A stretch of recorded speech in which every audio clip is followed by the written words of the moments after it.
Thank you to our sponsor, EJ Cards, a small but motivated company specializing in cards. EJ Cards believe passionately in great bargains and excellent service, which is why they commit themselves to give you the best of both. If you're looking for something new, you're in the right place. EJ Cards strive to be industrious and innovative, offering customers something they want, putting their desires at the top of the priority list. Find EJ Cards at www.ejcards.com.au.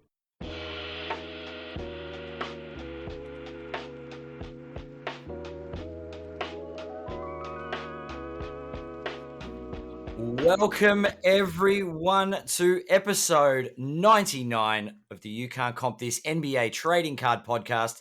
We are your hosts, Adam, Amy, and Russell Gibson. 99 episodes, Russell, one to go. Yeah, we're nearly there. To the magical 100, into the triple figures. It's we've come a long way. Yeah, I was going to say, I think 100 is important, but when did you become more comfortable doing the pod? Episode 2, 3-ish. Okay. No. It's one of those things where, I don't know, you go to the analogy of watching a plant grow. When you sit there and look at it and it doesn't sort of seem like it's doing anything, and then you look at it a month later, 2 months later, a year later, and you see the tremendous amount of growth it's gone through. Yeah, there was just a point there where it just sort of, I think gradually every week we just got that little bit more comfortable. And yeah. Yeah, I agree. I think comfort was the big one for me. I think around 40 or 50. Yeah. It just didn't seem as... stressful is not the right word, but so much cerebral load. I think that's the right one. Yeah, you could just sort of pick up and go. No, I definitely, I agree with that. Now, let's see. So what have we got? This is 99. 100 is going to be... Well, it's not going to be next Sunday because I'm going to be away next week, man. You're going to be away. So our 100th episode will be on the 24th of August, which is... Yeah, I think that's about right. Which is well, that's the Australian date anyway. So it's effectively Kobe Bryant Day. 24th of the 8th, which is, gives us a real good opportunity, I guess, for us to sort of indulge in our 100th episode. Yeah. And I think it'll be a good show. It'll be a very indulgent show for both of us, but we'll self-indulgent is the word we're looking for. That's it. We're definitely going to stick to our love of the hobby, but it'll be a bit of an indulgent focus there for sure. Yeah. Think Quentin Tarantino with The Hateful Eight, or something like that, where you're just like, I'm pretty sure he wrote this movie for himself and for no one else. That's what episode 100 is going to be like, I think. Yep. I like that. I like that comparison. Yeah, definitely. All right, definitely. You want to kick off with Fanatics versus Panini? Let's do it. Let's have a quick chat about this. You go first, because I got to tell you, this doesn't really float my boat that much, to be honest. It's not really blowing my hair back. I had a bit of a chuckle when round one took place. Yeah. And Panini decided, we're going to file a lawsuit against Fanatics, and I'm like, okay, this will be interesting. This will, this is going to be interesting. Someone's trying to, go out with a bang. That's probably where I went to. And then to find out nearly a week later that Panini's countersuing, I'm like, okay, so this is round two. Is this like Rocky? Are we going the whole way? Is it going to be back and forth? Is it going to be an epic bout, or is this like going to be one of those fizzes of a like a tennis final where one person just dominates the other, or they take their bat and ball and go home? I don't know. So I'm not a legal eagle and or lawyer. So for me, take what I'm about to say with a grain of salt. But my very brief understanding about the antitrust suit that they brought forward was that they won't win. Yeah. And the reason they won't win is, and this is actually really easy to explain and understand, is they don't have a complete monopoly because anyone can make trading cards. So the easy example is Tyson Beck. Yeah, exactly. And the other example to think about too is Leaf, right? So they don't have any rights to anything, but they still make a product that, out there that is cards. So I think the argument in court would be, well, Fanatics is actually not taking your ability to make cards away. They are taking the ability away to make licensed cards. So that sort of perplexed me a little bit when then Fanatics came back with their own suit, because is that just to cause trouble, or is it actually like a legitimate argument in court as to why Are they should they? exist? Yeah. Yeah, I don't know. I just hope. I don't know. I think it might just be a. I think it might be fanatics saying they don't scare easy and saying, "Do you really want to go down this path?" I feel like it's a fanatics flex, thinking if you really want to go down this, we can fight. Happy to, but they're not going to just cop it on the chin. Yeah. It's I don't know, and the Panini side of it, the Fanatic side of it seems a lot more solid than the. As you said, the Panini one seems like they're just throwing darts at a dartboard, hoping that the any publicity is good publicity. Stunt keep themselves relevant. I don't But know. okay, so on that, do you think that they're actually trying to achieve something? So when I say something, that they will be brought into the fold in some way, or they'll still have a small parcel that they'll be able to keep working with? And when I say parcel, I mean authentic memorabilia or Mm. cards or something like that, because that was the other thing that was put forward, was that they're actually trying to do Hold this some of lawsuit it. to keep themselves in the game. And so that's probably, Yeah. is that actually their long play? My only thought about Fanatics and their lawsuit is that, so they put up people's tweets with their complaints about Yeah. Panini. Yeah. And since when did Twitter become fact? Because when I go onto Twitter, I never go in there thinking, oh, I'm about to collect all this fantastic knowledge and fill my head full of wisdom. Like, I go in there for entertainment, and you basically take all of it with a grain of salt. So, like, for me, presenting people's tweets in court is a little bit of It's pretty. the world gone wrong, World's gone mad, and we're Yeah. trying to. And it's. I don't know. It's one of the we got Stephen in the chat has said, "Is it a hype train?" Are they literally just trying to make the hobby relevant by causing a bunch of drama? That's an interesting one. I It don't is think any so. publicity is good publicity, right? Yeah, absolutely. I And think I mean, we've Cherry got a established that, right? yeah. It's Yeah. it's very much a I don't know. It seems like a lot of hot air rather than smoking guns, in my opinion. But How do you yes, think this is going to play out? That's the interesting part. I think it will dissipate. I don't think there'll be any settlement. I don't think there'll be any result. I think it'll all be thrown out. It'll just be. It's just. I don't know. It's attention grabbing. It's Panini trying to feel relevant towards the end, and then Fanatics trying to remind everybody of why Panini lost the rights, I guess, or lost Hmm. the fight. It could be sour grapes. It could be Panini wanting to jump up and down and go, "Have you've forgotten about us? You make us an offer, pay us some money." You know what I mean? Like maybe this is their cry for help to Fanatics. We'll sue you. And I'm like, all right, fine. We'll up the offer we were going to make to buy out Panini. Fine. I've got two sort of closing thoughts, I suppose. So Yeah. if you read Panini's statement, they talk about how they tried to grow the hobby and help hobby Mm. stores, like, basically not make money, but Yeah. make a sustainable living, right? Yeah. And I think the reason why they brought that up specifically is because Fanatics' whole business model is around distribution themselves. So Yeah. where I sit right now, so let's use EJ Cards as an example. Yeah. Let's use Cherry as an example, because that's, the two easiest ones for Australians to get their probably head around. Yep, for sure. If they lose all of that direct product from Panini, how do they sustain and maintain their business as it currently stands? And Yeah. let's just say, Mm. due to that revenue not being there anymore, they can't open their doors anymore. How Yeah. does that actually help the hobbyists, who people that enjoy going down to shops and, like, the trade day we had the other day? I think Yep. Yeah, that's for the type of sure, for sure. impact, you could, start to see. So I think that's what Panini is talking about there in that. And look, I actually, where I currently stand now, like, if you ask me to pick a side, I'm probably going to stand with Panini.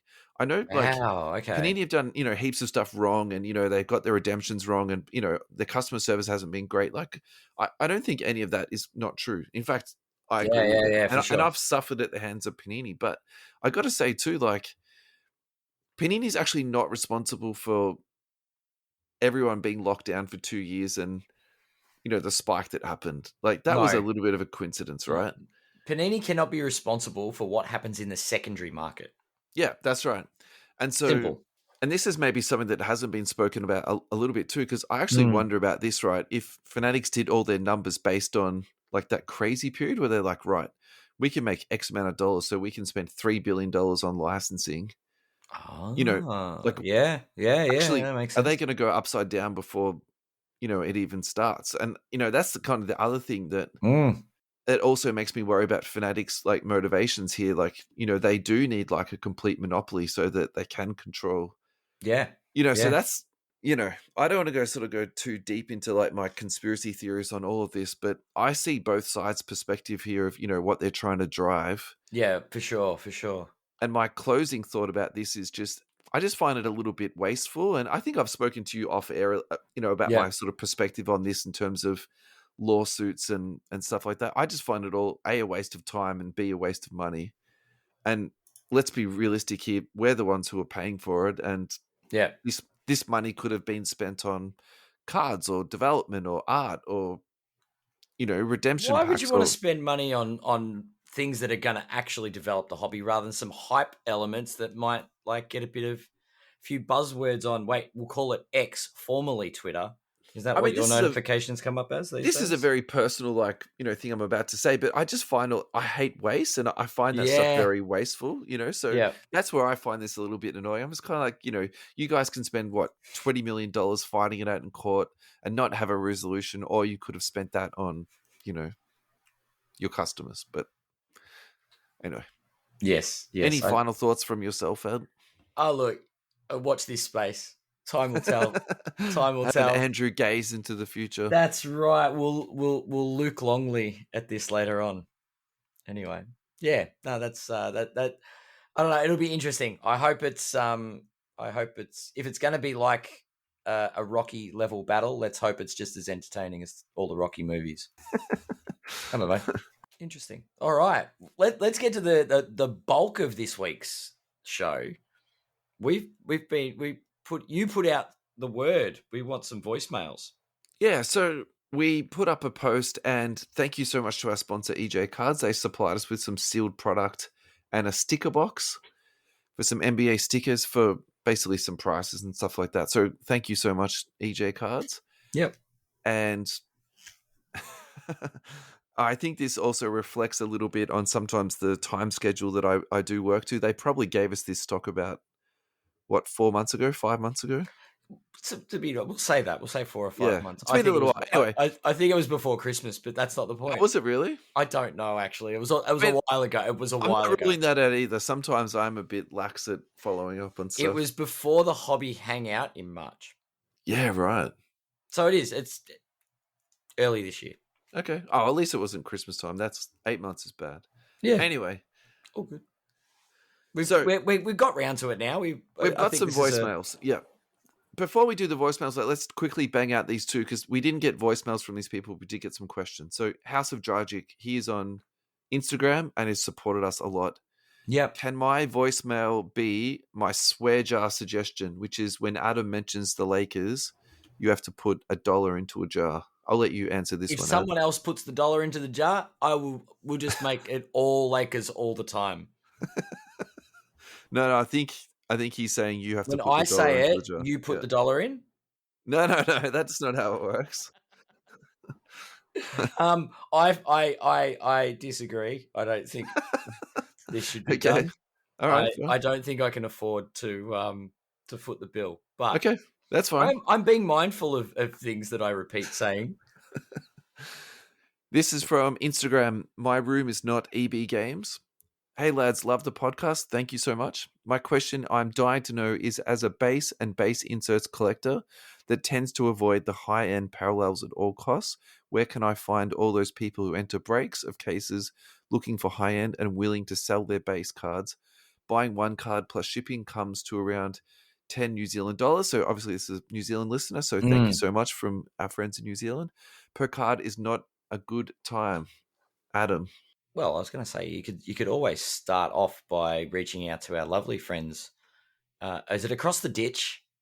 what do we call it? It's not the But digits. the funny thing is, actually shipping to New Zealand isn't that crazily expensive more than Australia. Like it's around It's sort of like actually 18 AUD instead of yeah, say 12. It's not crazy. and I Yeah. probably don't want to get sidetracked with the logistics. I think what he's saying is he doesn't want to pay to ship one base card. Yeah. He wants to buy bulk. Yeah. And are there resources and of which to places to go to buy bulk base off people? I mean, you can reach out to people like put on the trading card pages. I've noticed when people are after a specific card. Now, I'm talking high end, of course, but someone looking for Dan Howard's the perfect one. As soon as he's got money in his budget, he puts a post up on NBA Trading Cards Australia and says, Yeah. "I am looking for Lakers on card flawless autos. Yeah. Show me what you've got." I don't see why on any of the Facebook pages or the groups that you're in, it wouldn't hurt to be, hey, looking to complete sets of the following. Anyone that's got bulk base, please reach out and so we can work out a deal to ship me your bulk. Yeah. I think that's a really good answer. Yeah. Another answer I would add to that too is comc.com. Yep. So what comc is almost like eBay in reverse. So with eBay, you list your card on eBay, people bid on it, and then you send that single card out to the buyer. Mm-hmm. Whereas ComC, you send 100 cards into ComC. They actually hold them in their inventory center and upload them to their website. Then you load credit into your account, and then you buy the cards off people, and then electronically they're transferred into your account, and then you request a mail date in bulk. So just say you've got $100, you might get, say, 50 cards. Then you post all of those 50 cards at one time back to yourself. So in your instance, mate, particularly when you're talking about like low end cards and, you know, stuff that people doesn't want. So the classic example that I was talking to you about a couple of weeks ago is when I was missing that one card from Flux. Yeah. I went Yep. straight to ComC, chucked it onto that. Then when I've Mm-hmm. got 50 or 60 or 70 cards or whatever, then I just ship them all out in one go, and then bang, it's all done. Shipping's very reasonable too. It's around like $10 USD, you know, Okay. to get And it all that's sorted for out. the whole lot too. Yeah. Oh yeah, that's for all of them. Yeah. So you might do, you know, 50 or 100 cards and it's like, you know, $10 shipping. So Yeah. look, that would be my suggestion to you. You know, I think the other thing you could do too is like if you start to build up relationships with, you know, people that you're buying from regularly, they'll Yep. hold on to your cards. Like, so 99 Yeah. cent auction page in Australia, that will be the other thing too. Just, you know, build up relationships with people. They'll hold, you know, 10 cards for you, like no troubles at all. It's Yeah. generally people are very happy to do that. So Yeah. Yeah, for sure. It's a good community. I think that's the baseline here is yeah. there are people that will put stuff together for the stuff they're not really particularly looking to hold on to. Yep. Yeah. I got in the chat. Anthony had a double of the card you were missing. I want my card, Anthony. Alrighty. Our first voicemail is from David Looper. G'day guys, I'm an active collector of Gary Payton II, as I used to go for Seattle Supersonics when I was a kid. Just wondering what you would think of a price range for a one-of-one Prism card. I know there's one available, I just really don't know what I should be looking at for the price. What do you guys thought on a mid-range play as one-of-one would actually be worth? Thank you. Well, thank you so much for the message, David. And one-of-ones are really tricky. So you can pick them up from Yeah, I was going to $100. say there is no hard and fast rule, right? Yeah. And it really also comes down a little bit to, I would actually argue in some ways, the people that buy one-of-ones are the true collectors. And I need to be very careful the way I'm saying this, because big words. obviously you can flip one-of-ones. Like that's, you know, yeah. without stating the obvious. But I think generally people who are, you know, spending out their cash, it's for a very, very particular reason. You want that one-of-one because that's your boy, you know? So if your boy is Gary Payton, look, I think you put your best offer in first and you put in the offer that you feel comfortable with. Yeah. I would have thought around 300 AUD is what you'd be paying for Gary Payton one-of-one. Okay. And that's Prism? Yeah. Prism Oh, we're not talking rookie. We're talking base. We're talking. You know what I mean? Like, what's the con? I'm all about context. I'm assuming for me. it's a nebula. Okay. Something, it has to be that, right? Yeah. Yeah. So, yeah, I think as far as finding a price point, I'm very much with you, Russ. I've got it's that when we talk about supply and demand, and that a card's only worth what someone's prepared to pay for it. This is the pinnacle of that, isn't it? There's literally only one of this card in the world. So what are you prepared to pay for it? As far as comping it goes, Yeah, talk to me about comps. What did you get? I haven't found much as far as. I mean, you can look up Gary Payton on the. While you're searching, I'll just quickly run through one that I found. So I thought that instead of comping Gary Payton, I would think about a veteran who is maybe somewhat similar or maybe even a little bit better. So I searched for Kevin Garnett, 1/1. Now I found an Illusions card, which is, I would say, a step down or 2 steps down than Prism. That's sold for $375 USD. So that's actually around like 500. So maybe my $300 mark is wrong, but that would be what I would feel comfortable paying for something like that. So I think that's probably the thing I'm trying to get to here is you have to pay what you feel comfortable with. And yeah, so I think the story to attach to this is like the Joe Fu conversation, how he's like, he wanted a particular card for a really long time and eventually he, got down the person to the price that they wanted. So I'd be curious to know, because we've been given limited information, but I'd be curious to know if the sellers actually sort of suggested a price point, or if they're sort of playing possum, or like it's become a bit of a game where it's like, I want to gauge what you're prepared to pay. I took it it was more the question of just like he was in the collecting information phase and getting other people's opinions. That's how I took that. So yeah, he knows one's available, but so there are multiple factors. You've got how many collectors are there of that player. I think that impacts. He's not a small guy. No. I would actually say there would be enough collectors out there to drive the price, I would say. To drive movement within the price. Yeah, for sure. So did you give a number in the end? No, I haven't. Not yet. I would have said 250. Come on, Ad. 250? Right. 200, 250. Yeah. Yeah, okay. As a 200 as a baseline offer. Yep. But it gets you to a point where they go, oh, you're kidding yourself. I want 450. And then you work from there, right? Yeah, absolutely. Alrighty. Our second voicemail is from Miles. Hello, Matt and Adam. It's Giannis here from the Milwaukee Bucks. Love your show. I listen to it every time I play basketball. It gets me hyped up to dunk on people. But I've got one problem, and that's the way you say my name. It's not Giannis. It is Giannis. Just Giannis, not Giannis. Thank you. I have doubts that was Giannis. But thanks for listening, Giannis. I think Giannis's accent is a bit more stronger. I agree with you. I think suspicion arising over the source of the audio. So that whole pronunciation thing. Look, by the way, you are right. I do mispronounce many words, but I'll improve on that. Look, I'm just going to defend myself here. Do you know how hard some of these names and words are to pronounce? So it's not easy. It's true. Yeah. Yeah. That's why instead of saying Dellavedova, I say Delhi. Yeah. That's it.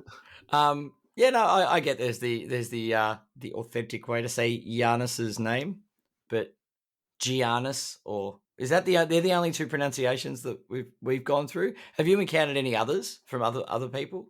I gotta say, actually, some of the WNBA names are way harder than NBA. Yeah, I feel like most of the NBA guys I've kind of got my name around.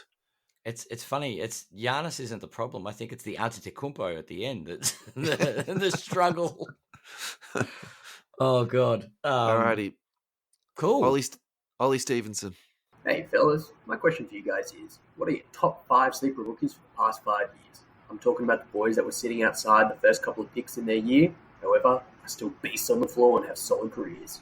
Alrighty, so I think basically to recap, it's just who are high draft picks Sleepers from the last 5 years, so that weren't standouts in their first year, but have start to come good. All right, who you got, Ad? So we can pick anyone outside the top 2. Is that what we're? Who have I got? Sleepers. I don't know. I've got I don't Tyrese know. Halliburton. That's the one that comes to my mind straight away. Halliburton off the mark. Yeah, he fell really heavily in the draft, and then his gameplay is just amazing. Like Chris Paul-esque, some of the stuff he does, but with size. Yeah. So what seasons am I looking at? I'd say draft. Well, I don't think he really gave you 18 to 23. Yeah. All right. Draft history stats. And then don't want that. No. Yeah, draft 20. I'll go 2018. There we go. Then I'll go 2019. So maybe we pick one from each one. I'm going to say Pokachevsky is my other one. I think he's really underrated in terms of skill set. My only worry about this guy is that team is stupidly loaded it comes to OKC. Jaren Jackson Jr. Yeah. He didn't, for his first couple of seasons, he was not, and last year he bloomed. Yeah. I feel. Triple J. Yep. It was a good one. Sure. All right. So we've had Halliburton. We've had Poku. We've had Triple J. We need 2 more, buddy. Two more. All right. I'll get to the next draft year. So that was out. They were out. Well, I had Triple J out of 2018. I'm trying to get sort of who I think, not a sleeper, but someone that took a little while to bloom or has started to show promise. Yeah. 2019. Probably my next one is Jalen Brunson. Could I make a joke about Zion Williams? Yeah, I think eventually he'll be good. Sorry. I was actually watching Pals and Jazz this morning on NBA TV, and he played just an amazing game. It actually made me sort of think almost what if already. Oh, really? Well, it's like, I can't actually remember the last time he played, you know? Yeah, that's true. It seems so long ago. I feel like I've read more tweets about him and his mistress than watched games with him, you know? Has that video dropped yet? Anyway. I think we better get back to the question. Okay, so after the end of last season, Rui Hachimura. Yeah, okay. Late bloomer, and I think he might be a bit of a sleeper. And now that he's landed in a city with a high profile, it might sort of boost his hobby value. Yeah, cool. All right. Any others you want to? We've done more than 5, but any more you want to add in? Well, at the risk of being hit with the swear jar, who did the Lakers pick up in the off season? Was it Cam Reddish? No, they did get Cam Reddish. Yeah, Cam Reddish is an interesting one. This is his last lifeline, but I think But you can't really call him a beast on the floor, though. He hasn't done much. Know. Maybe he could be a sleeper. He could be this season. The move here could be an explosion for him. Yeah. So he's on my watch list because I'm going to watch a lot of the Lakers this season. Yeah, for sure. What about yourself? Have you got anyone that you think is sort of on the rise or will be on the radar this season after, being moved? I feel like the ones that I said I'm pretty happy with, like Poku, Halliburton. I'm pretty happy with those two, to be honest. I think Halliburton is really the one, for me, there's the most important one, though. Yeah, fair. Yeah, I'm down with that. Yeah. Alrighty, we're going to go to Ryan Primetime for our next question.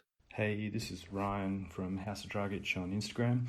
And this little suggestion or game I'm going to call Who You Got. There's a lot of factors that determine value for players in the card world, and we all love tracking the ups and downs of value. And as we know, collecting is all about choice. So the parameters to this would be to select 2 different players of similar or equal value that have to be vastly different. For example, age in their career, trajectory, the product type that they're out in, and you take the 2 suggested cards and basically pick who you got. Now, I'd suggest You Can't Cop This pod to provide their opinions, and then open it up to the viewers for their opinions. however you want to track the results, following that up with a value check at a predetermined point in the future, whether it be 1, 3, 6 months or something, to see whether everyone's opinions were on the right track. Cheers. There's a bit to unpack there. So basically, actually, in a way, we've spoken about this concept already. It's about tracking cards into the future. Yep. The problem is with this exact scenario is what the Card Codex boys are trying to do at the moment. Yep. You have to manually input all of the data into a spreadsheet, and then you have to then go back in the future and manually all check it again. As far as I'm aware, there's no automated system for doing this. So, and this is the oversimplification, because I'm going to try and simplify the hell out of it. Yeah, sure. I like the concept. I really like the idea of yeah, definitely. It's like a head-to-head. The concept is perfect. Yeah. Pick a player out of these two. Who you got? Who are your? And you can even expand it beyond 1 or 2 and put a pool of players in, and people can choose a player, and then in 3 months, who's picked the right player that's going to go up, down, or sideways. Yeah. I think if you simplify it and you just and look, I mean, I know how much everybody loves the fact that the Silver Prism is the barometer, so to speak, of a player's value, I guess, or perceived value. But it's a simple way to do it, right? Use the Silver Prism PSA 10. Well, as their gauge. Or their wonder too if you'd almost need like weight division. So, for example, if you have a $800 card and it goes up to $1,000, right? So you're plus 200. But if you buy a $2 insert and it goes up to $50, doubles in value and goes to $4, right? You can actually make the argument, well, actually, this has gone up, 100%, right? Whereas the other card only went up 20%.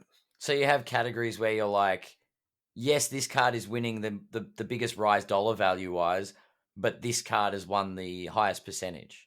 Yeah, maybe you could do it like that. I'd let it do that when they announce cards like records. Yeah. Saying that what percentage increase from the last sale it was. Yeah. Hey, I think it was Geordie that came on the podcast, and he actually spoke about he had an automated system that printed out a report every day for him. Oh, really? We should touch base with him and ask him like how he did that. Because that would be cool. Because if it could be automated, that would be fantastic. But to answer your question, that's really cool. Yes, we can do that as a listener thing. I think we can do. I reckon we could do that as the season starting. You know what I mean? Like with the lead in to the new season. Maybe have a few. Actually, I know how to do this. You just say you have to have the card on card letter, and then we can just put the link in, click the link, and you just update the number. Actually, that wouldn't take that long, would it? Be pretty quick. Yeah. So we'll create a list. That's awesome. Thanks, Ryan. Yeah, I think that's going to be fun. Yeah. And then we'll check in with it at like Christmas and All-Star. Yeah, at points in the season, that'll be easy to do, wouldn't it? Yeah. So we'll get a list of X amount of players. We'll see who's got what, and we'll maybe even have a little prize or something. We'll talk to EJs. Yeah, definitely. This is from Matthew Hull. G'day guys. Thanks for this opportunity. Obviously, my name's Matt. I was just thinking about it for a long time, and MJ was obviously the power that created card collecting and the general NBA popularity that we still see today. Does Kobe and LeBron get to that level in card collecting, I guess, power, or is there someone else that we consider in the mix, even new? I know a lot of people talk about Wemby. The other one, apart to that question, is could it be the next, as Fanatics want to do 10x of collecting, could it be actually another sport that does it like MJ did it, baseball, soccer? What do you guys reckon? I still think NBA's got the power. Cheers, boys. Love your work. Well, thank you so much for the nice words and also sending in the question, mate. We really appreciate that. Yeah. Actually, there's two questions there, wasn't there? So there was the player question, and then there was the sport question. Yeah. Yeah. I think that we break it down in two waves. Yeah. I mean, you look at the grading stats, and Kobe and LeBron are still there, but I get what you mean. Like Jordan was the flagship. He's what drove people to collect. But I think it's a good question though, because think about when Jordan was a rookie and the time that's elapsed. So I think if you then do the same thing to Kobe and LeBron, can you then say, are they going to have the same popularity in that many, years ahead? Years, Like yeah, that actually makes sense, doesn't it? Like if yeah, you're a little kid and now you're a 40-year-old guy, yeah, yeah. I think Kobe has an impact. Obviously, not to the same. I'm not going to even enter the debate about popularity compared to Jordan, but I But that feel was the like question I was going to ask you. So if you have to rank those three hobby-wise, what's your 1, 2, 3? Jordan, Yeah. Kobe, and then LeBron. Way, Yeah, way, right. way off. I actually have a player in mind. I think I've been on this many, many times. Because it's the joke, isn't it? Everyone's seen the meme? Most popular player, most popular player in Jordan's era. Well, sorry, best player in Jordan's era, Jordan. Best player in Kobe's era, Kobe. Best player in LeBron's era, Steph Curry. Curry's mine. And look, I don't. It's not LeBron hate that I'm preaching at the moment. It's more. I think there needs to be more love for Curry. When his golf card comes out for the hole in one he hit the other day. Did you hear about that? He's a good golfer too, Steph Curry. Yeah. Sorry, I'm just thinking about. So are you actually saying that LeBron is 4th on your list? I feel like MJ and Kobe are clearly out in front, and I think LeBron's a factor, but I think Curry is more of a driving factor than LeBron in this era. Because before you said anything, I was going to put LeBron 2nd. Yeah. But now you've sort of laid out the argument for me. I almost have to rethink it. The only reason why I put LeBron 2nd, though, is because I think his stuff is going to be more scarce moving into the future because of what played out between Upper Deck and Panini. I think that is definitely going to influence it. Maybe. And look, it's not that Kobe signed that much stuff that the market is flooded, but there's definitely more signed Kobe stuff out there than LeBron. Yeah, for sure. And that's where I'm kind of a bit. I don't know, but I see the way I'm interpreting the question, and it could be a perspective thing, is you and I suppose come from that era, the era when collecting starts age wise, where Jordan is the GOAT. This is like 90s collecting. Yeah, and then Kobe hits the scene, right? So there's sort of two different eras of collecting. But when the younger generation have come up, and this is what I've seen firsthand with seeing junior basketball and like seeing that level of collecting, like the grassroots stuff. Yeah. Saturday mornings when I was down at the local basketball stadium, it was always kids with number 30 in Golden State on there. Like, you've got 8-year-olds that can't shoot a free throw trying to go behind the 3-point line and jack up a three because they desperately want to be Steph Curry. And that's what's driving their card collections. The base cards that I couldn't hold on to when I was doing like $1 and $3 base cards for kids was Steph, wasn't LeBron. Yeah. Their parents would come up and want LeBron cards. Can I have a Miami and a Cleveland LeBron, please? Like, it was always... Yeah. Yep. Like, dad was always like, MJ's the GOAT, LeBron's the next best, yeah, Kobe's pretty good, and Steph Curry, all he does is jack threes. But the generational side of it is, I think the kids are inspired by Steph. The same way we were inspired by Jordan or Kobe.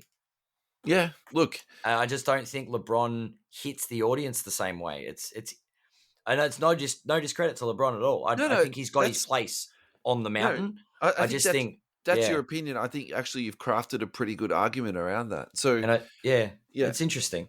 So I would I'm still going to put LeBron in second there because I think what he's done is, quite really remarkable. Yeah, and I think in some ways he's transcended people's mindset around sports. Like, everybody knows who he is, even if you don't like basketball. A bit like how Jordan was just that famous. you know, Yes. he was in the same sort of popularity sentence that, you know, at the time Michael Jackson was and Eddie Murphy. You know, that's the type of fame I It's think that LeBron is like synonymous with the craft. yeah. Yep. And so I think maybe that's where he stands apart a little bit from, say, Kobe and even Steph in some ways. Yeah. But the only thing I'll just add to that, just to support what you just said, though, maybe that's the clever long-term plays that Steph Curry is going to be the more almost like Yeah. investing in high end. You can say, look, actually, there's Yeah. some gains to be made, you know, with Steph. So Yeah. then the second question is about, you know, sport. So we've spoken about this already on, and I said cricket. I still think that There's an cricket untapped market there because of the cricket is subcontinent. completely Yeah. untapped, and soccer is like, Soccer's know, on the rise everywhere. Like it's I don't know, because of the way the structures work with soccer. yeah, I feel like that's where the struggle is for cornering the market or selling the product. yeah, Because there's definitely. so And many leagues around the world. Yeah. yeah, and also to sell the products. The products are Yeah. very fractured. I think that's the best way to say it. Yeah. But Yeah. you know, and then Someone will crack the code. to answer that question specifically, look, I think basketball is so far ahead. It is difficult to sort of imagine, you know, someone catching up, but I still think cricket is my dark horse conspiracy theory cracked out Love it. opinion. That's like, yeah. Love it. Yeah. I'll stick in the safe space of soccer. F1. Yeah, that's fine. F1's my dark horse for a sport to sort of reinvent the hobby. Yeah. There's a lot of Formula One fans out there, and there's some interesting cards coming out apparently. So, yep, time will tell. And Andrew gaze into the future. That's it. But yes, Hey, thanks for Ross, the question. It's Sorry, Shaq Ed. Fu. That's all right. It's Shaq Fu. Try that again. Let's go. Hey Russ, this is Shaq Fu here, long-time listener, first-time mailbagger. My question for you is, if PSA is meant to be the king of grading, why are people like Probstein doing crossovers and trying to get a Beckett 10? Would PSA potentially be the LeBron to Beckett's MJ?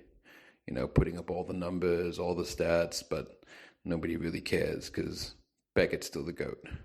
Anyways, that's my question for you, brother. Bye. So hang on. He's saying that Beckett is still the GOAT. Hang on a second. Is this I actually... have thoughts on this. So why is Probstein doing this stuff? Publicity. Any publicity is good publicity, right? So I think I can answer this in a relatively intelligent way. So what you said is correct. He organized, you know, a social media crew to be there to, you know, flex his cards, and then made an appointment with BGS at the Nationals to do this. But the play was to cross over not to BGS 10, was to cross it over to BGS Black Label, right? Yeah. And so none of them even qualified for a BGS 10. In fact, one was reported as fake. Counterfeit, right? Yeah. So what they were specifically trying to do was cross over to BGS Black Label. So correct. And that's where you would actually add value to the cards. So if we're, again, having a very pragmatic conversation here, this is about money. He was only trying to increase the value of his possessions, and that's it. Yep. So, yeah. But there's still that secondary question: is BGS the GOAT? Well, I'll let you answer this because I feel like my feet are very firmly planted with PSA. So I think, and this is it's actually not throwing shade at either. A PSA 10. There's no such thing as a PSA 10 plus. There's no best of the best. If it gets a 10, it's a 10. Do you know what I mean? That's why BGS, when they cross, they get 9.5s from PSA 10s, right? 9.5 is the most common high grade from Beckett. Yeah, definitely. Yeah. I think what Joe's actually saying is that 10 or that 10 Black Label, that accolade, worth more than people realize, because as much negative press as Beckett has copped, there are a lot of collectors out there that put a lot of value in a Black Label. huge amount of value in Black Label. Even a 10, because the comp is always PSA 10 to BGS 9.5. Well, BGS 10 sells for a lot less than PSA 10 at the moment. Yeah, which is weird, to be honest. But yeah. But look, so I'm a BGS fan, so I appreciate what PSA have done for the hobby. This is the quality over quantity argument. Look, so when we had this conversation on the podcast, and this was on the podcast before I did with you, with Shane and Neb. Yeah. We had this like whole debate, and Neb was very pro PSA. So I actually took BGS, not for argument's sake, but because it would make the show more interesting. And I sort of formulated an argument, right? And basically, it's really interesting because that set actually cemented in my mind. I was like, right, actually, I'm all aboard the BGS train. But then over time, what PSA's done in terms of their providing consumer confidence. So if you have a PSA card graded, they will actually essentially buy it back from you. That like they'll guarantee the card. BGS doesn't do that. No. And then I think ultimately the play that BGS got wrong was the 9.5. Like people are happy to have a PSA 10 than a 9.5 BGS. And I think at the end of the day, it's as simple as that. So taking away everything else that BGS has done good and done bad, like it's almost like those things don't matter. I think for me, the two standout things that have actually changed the market and changed the reason why PSA is so successful is those two elements. Yeah. Yeah, it's interesting. So, yeah. It's interesting because it was literally the quality quantity argument was presented at the National. When all of those PSA 10s, it was suggested that none of them would be graded a 10 at Beckett. Yeah, I see what you're saying. That's the quality argument. Yeah. And the Black Label is the highest pursuit by collectors. Yep. No, I'm not denying what you did. Those two things, I'm not denying that at all. But what I do agree with your statement is PSA have done business well. They have marketed to the masses and they've provided the service to the masses. Beckett never adjusted to their own detriment. Well, they sent cards back. Yeah. They actually shut down their services. Yep, correct. They were like, "No, we're not going to be a bulk. We're not going to be a bulk submission service like that. To that, we're not going to." Well, I mean, that's a matter of perspective. You saying that, right? Because the other perspective you could say is, well, we actually can't increase our capacity to meet demand. And that's the other thing that happened for them too.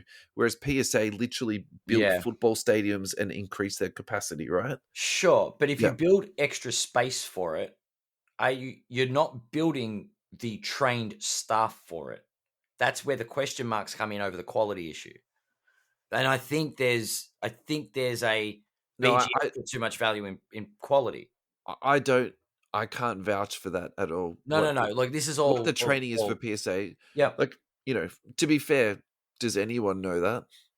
I don't think it's known. They do have a training manual. We know that. Yeah, we do. And we know that, look, there's a lot of watchmakers out there that were hired by other... anyway. But it's... You don't... Yeah, not knowing the process, but yet we put so much stock in that number that comes out. Yeah.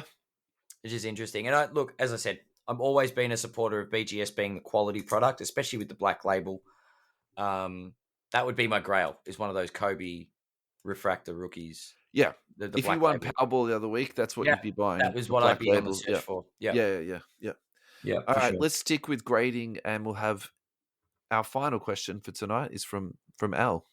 Al. Hey guys, it's Al here. I thought we could talk about grading and what you should or should not be doing with grading. See, because I have a theory that is basically not under raws. So this means that if your grading price, the price for you to grade a card is around the raw price, then go nuts, because you can't lose, right? I mean, as long as the card is in very good condition, you're going to hit either a 9 or a 10, which means you're actually going to increase the resale of a card itself. However, things are still a bit fickle, right? So, like, obviously you don't want to do base. That's fine. But when you think about it in the way of maximizing return, what are we doing with rookies now? Because when we look at rookies, and let's say Jaden Ivey for an example, let's say you've got a Jaden Ivey auto that's like $50 at the moment. By the time it gets back from grading, let's say 4 months plus postage time, there and back, 6 months, we're probably going to be almost into the new round of NBA. So it's one of those things where you sit there and you go, is it actually still worth it for me to send it through? Or will this person's price drop? Now, the other thing you could say is that at the moment, the price is still like 40 or $50 for an auto or maybe more. So yeah, it's still worth it to do it because by the time it comes back, it's probably only going to be dropped by maybe about $10 if he keeps playing well. But there's just so many things to think about. I don't know, maybe I should just stick to Pokemon grading. Thanks a lot. This has been Chesh. Do you want to go first? Sure. So break it down into two parts. He's talking about choosing cards to grade. Yep. And then grading rookie cards. So the first bit, he was talking about whether you get a 9 or a 10. If you get a 9 or a 10, he's like, basically you're making a home run. You're going to make money. And we've spoken about this on previous episodes where we're looking at the raw prices and then we're looking at PSA 9s and 10s, and it's sometimes like 8 times the price between raw and a PSA 10. Sometimes 10 times the price. So I think if you're trying to find margins in the hobby to, if you want to call it flip or make money, whatever dirty word you want to use, like there's definitely opportunities out there and there's definitely windows. Yeah. And so to answer Al specifically, I think the answer is yes. There's nothing wrong with doing that and being selective. I think the real question is what cards do you send to PSA? Because he spoke about sending base. I think definitely you don't send base. So the one that I really struggle with is like a low numbered card. So a card that say number to 25 or 49.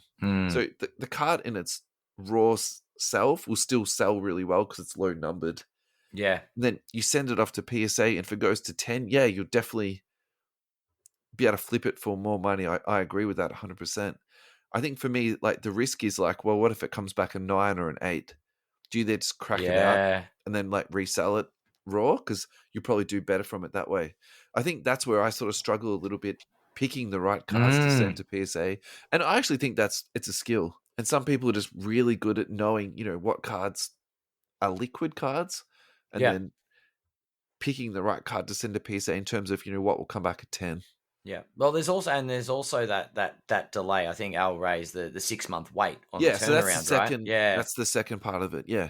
Yeah. Prospecting a player, and it's like, well, do you pick someone? Was it Cam Thomas last season? That's probably the best spike example. Yeah. The guy goes there for 3 games. Great. I'm going to send off all the Cam Thomas cards that I've got.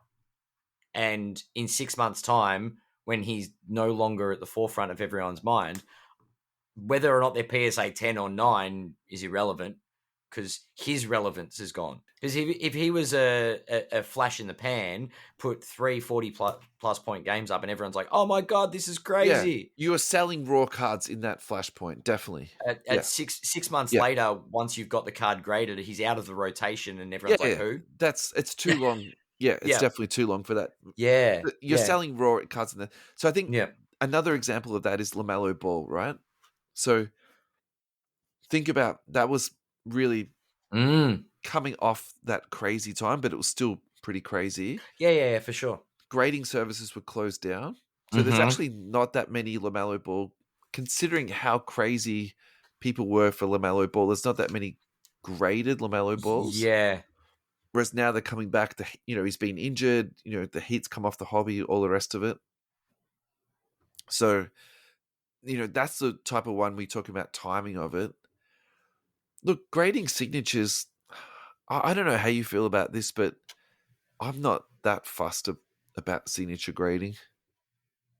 You mean grading the actual signature? The way the Beckett, you look at the signature, you either like it or you don't like it. You look at the sticker auto, you either like it or you don't like it. You know what I mean? I don't think you need someone to particularly give it a number. I Like, think the autograph needs to be authenticated at best. That's it.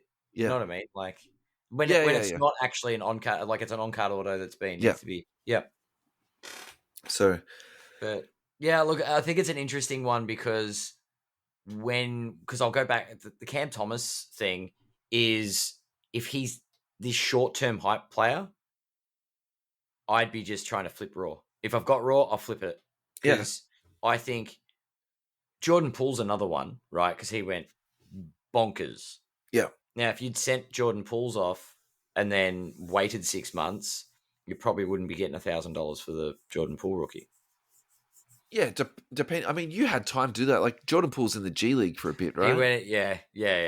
Like So depends when you bought and graded him. But yeah, just say you got him in a break on release date, you had heaps of time to send that bad boy off. Yeah, yeah. But you look historically at rookies and you go, okay, so a rookie that performs at a certain level, what do their silver PSAs go for?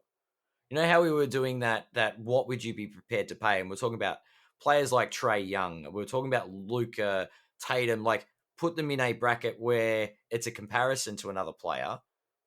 And I think you can have a mental picture of what a PSA 10 will look for based on their results. And if you go, all right, so Jaden Ivey was the example. If he gets into the rotation and performs well, who's he going to comp well against? And what's he going to, like, what's that performance going to mean in the hobby? Like, you find a comparable player. Is he a Jaylen Brown or is he Tatum? Because there's obviously huge hobby differences between those two. That's the 1 and 2 in Boston. And I think Tatum's the reason Brown's been held back. But anyway. yeah. Okay, so now you've said that, actually makes me think. I think also it depends on your time schedule. Mm-hmm. So if you're talking about Jaden Ivey specifically, I don't think that you're flipping him in 12 months. Mm-hmm. For me, someone like that, I think he's going to take time to get to his peak. So this might be a 4-year play. Yeah. So for me, so this guy's a funny comp, and I've actually been watching a little bit of Pistons in the off season. So he's like, for me, he's going to be like CJ McCollum in terms of his developmental time. I think he's going to take like 4 years, but his game is like almost Ja Morant in some weird way. Yeah. Like athletically, he's actually a little bit scary. Yeah. So I'd say actually Al, now's a good time because I suspect with him, he's going to be like a slow burn increase. Yeah. Yeah. Cheap now to grade because PSA use current comps on their pricing schedule. Yep. Yeah. Alrighty. I think we say goodbye. Yes, I think that was a fun episode. It was very fun. Maybe we should do these voicemail things every couple of months, I reckon. Maybe 2 or 3 months. Yep. Do you think we've got enough to announce a winner? Who would you like to pick as the winner? Have we got enough to announce as a winner? Oh, yeah, I've probably got enough for a winner. I don't know. I have to think. I thought there were some very good ones there. Because there's actually, what I'm thinking, why don't you pick a winner? Yeah. And then I'll bounce off you what I had in mind. Okay. And if we pick the same person, that's fine. We'll do one prize. But if we pick 2 different people, there's actually enough to do 2 prizes. Okay. Let's do that. I'm really, now I'm torn. I've got 2 on my mind. I really like no, I'm gonna give it to Matthew Hull. Okay. With Ryan as my second with the Who You Got competition. Okay, cool. So how about we give a prize to Matthew Hull? And actually my pick was going to be Ryan with the Who You Got thing too. I think that was really cool. Sensational. Yeah, that was fun. And that was great. Yeah. So let's do that. Yeah. Yeah. Great. Yeah. So congratulations, guys. That's awesome. Yeah. Yeah, we'll send you guys a message and it'll probably be on Facebook Messenger or Instagram. I'll work that out. Anyway, that'll be fine. Yep. Yep. Cool. Right. Well, thank you everyone for listening, and we'll catch you guys next week. We've just got one last. I was going to say, I think voicemail there's one for everybody to listen to. One more voicemail. Hang on, I need a pen and paper for this one. Okay. All right. We ready? But we'll play this and then we'll say goodbye. So thanks so much for listening, everybody, and have a lovely week. Thanks, everyone. We'll see you for number 100. Basic roast chicken. 1.6 kilograms of a whole chicken. 1 lemon, halved. 2 tablespoons of classic olive oil. Step 1. Preheat oven to 220 degrees Celsius. Lightly grease a roasting pan. Place a wire rack in the roasting pan. Trim excess fat from chicken. Discard the neck. Rinse chicken, including its cavity, under cold running water. Pat dry with paper towels. Season its cavity with salt and pepper. Step 2. Gently squeeze the juice from half the lemon over chicken, rubbing that juice into the skin. Place both lemon halves into its chicken cavity. Tie its legs together with kitchen string. Step 3. Brush both sides of chicken with oil. Season the chicken all over with salt and pepper. Placed breast side up onto rack in roasting pan. Roast for 1 hour until juices run clear. When chicken thigh is pierced with a skewer, stand covered for 10 minutes, then serve. Drizzle with pan juices and roast vegetables if desired. Bon appetit. Thanks, Matt. Bye-bye, everyone. That's dinner tomorrow night. See you, everyone.